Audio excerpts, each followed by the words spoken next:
আসসালামু আলাইকুম। আশা করি সবাই অনেক ভালো আছেন। আলহামদুলিল্লাহ, আল্লাহর অশেষ রহমতে আমরাও সবাই সুস্থ আছি, ভালো আছি। এটা কিন্তু প্রায় 11টার বেশি বেজে গেছে। ওই টাইমে আমি যত কাজ ছিল সব কিছু শেষ করে তারপরে কিন্তু আমি খাইতে আসলাম। এই যে দেখতেছেন, সকালবেলা খিচুড়ি রান্না করেছিলাম, আলু ভর্তা আর ডিম ভাজি, গরিবের খাবার। তো যাই হোক, এদিক দিয়ে আমি খাইতেছিলাম। খাওয়া দাওয়া শেষ করে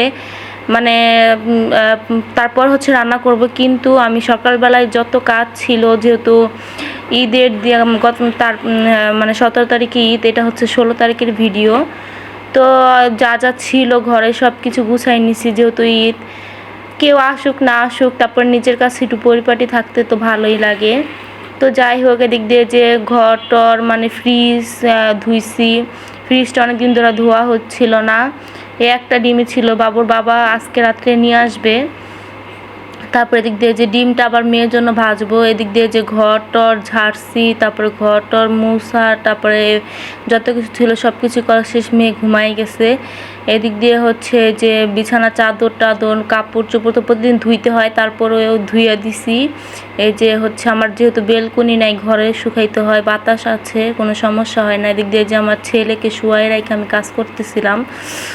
তো যাই হোক, আমার ঘর টর সব কিছু গুছানো শেষ, মুছাও শেষ। এটা আমার কোনো স্টার নাই, এর জন্য হয়তো আপনাদের কাছে এই কাজগুলো আমি শেয়ার করতে পারি না। তো যাই হোক, এই যে দিক দিয়ে সব কিছুই শেষ, গুছাই টুছাই রাখছি। আলহামদুলিল্লাহ, আজকের মতো সব কাজ শেষ। শুধু রাত্রেবেলা আমি রান্না করব। আর কালকে তো ঈদ, এই যে ফ্রিজও পুরা খালি। যদি আল্লাহ রিজিকে রাখে, হয়তো কালকে যাই হোক খেতে পারবো। এর জন্য যে আদা রসুন আমি কুচি করে নিয়েছি, একটু বাটবো, কারণ আজকে যদি কাজগুলো শেষ করে রাখি, কালকে হয়তো একটু ভালো হবে। এদিক দিয়ে যে আমি সব কাজগুলো শেষ করে নিব, তারপরে আমি রাত্রের জন্য রান্না করব। তো আমি যেটা মনে করি যে আসলে সত্যি বলতে গরিবের কোনো ঈদ নাই।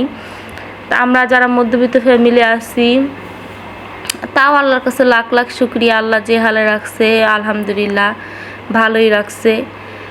তারপরে যে বাবুর বাবা রাত্রেবেলায় ফুচকাগুলো এনেছিল, ফুচকাগুলো আমাদের এখানে এত পরিমাণ ফেমাস, যা বলার মতো না।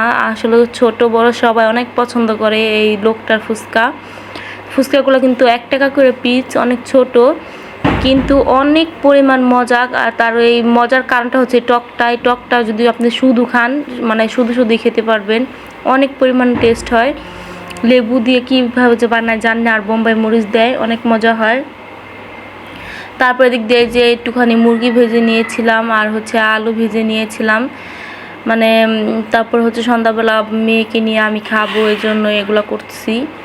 করার পরে যে খাবো আর আপনাদের সাথে গল্প করতেছিলাম যে আল্লাহ যদি বাঁচায় রাখে আরেকটা ঈদ, কালকে। আসলে কি, আল্লাহ যাকে যেভাবে রাখছে তাই সেভাবেই আলহামদুলিল্লাহ বলতে হবে, কিছু করার নাই। এমনও মানুষ আছে দেখবেন খাইতে পারে না, অনেক অসহায়, সেই উসিলায় কিন্তু আল্লাহ আমাদেরকে অনেক ভালো রাখছে। তো যাই হোক, এই যে মেয়েকে মেহেদি দিয়ে দিলাম, যেহেতু ছোট বাবু, আর এত ছোট হাত কিভাবে দিব বুঝতেছিলাম না। আর আবার কালকেও দিয়ে দিয়েছে, এটা আপনারা কালকের ভিডিওতে দেখতে পারবেন। এদিক দিয়ে বাবুর বাবা বলতেছিল যে এভাবে না খেয়ে তুমি চটপটি বানায় ফেলো, এইভাবে অনেক মজা লাগে। আর এই লোকটার ফুচকা কিন্তু এখানে বিশ্বাস করবেন না, আপনারা যারা জোরান এলাকায় থাকেন তারাই কিন্তু বুঝতে পারবেন যে এই লোকটা ফুচকাগুলো এত পরিমাণ মজা, যা বলার মতো না। আর অনেক ভিড় থাকে দোকানটায়, অনেক ছোট্ট একটা দোকান, তারপরে ইনশাল্লাহ অনেক ভিড় হয়। তারপরে এই যে খাচ্ছিলাম, আর ওই যে বাবুর বাবা সেমাই টেমাই কোক টোক যা যা লাগবে কালকে সব এনে রেখেছে।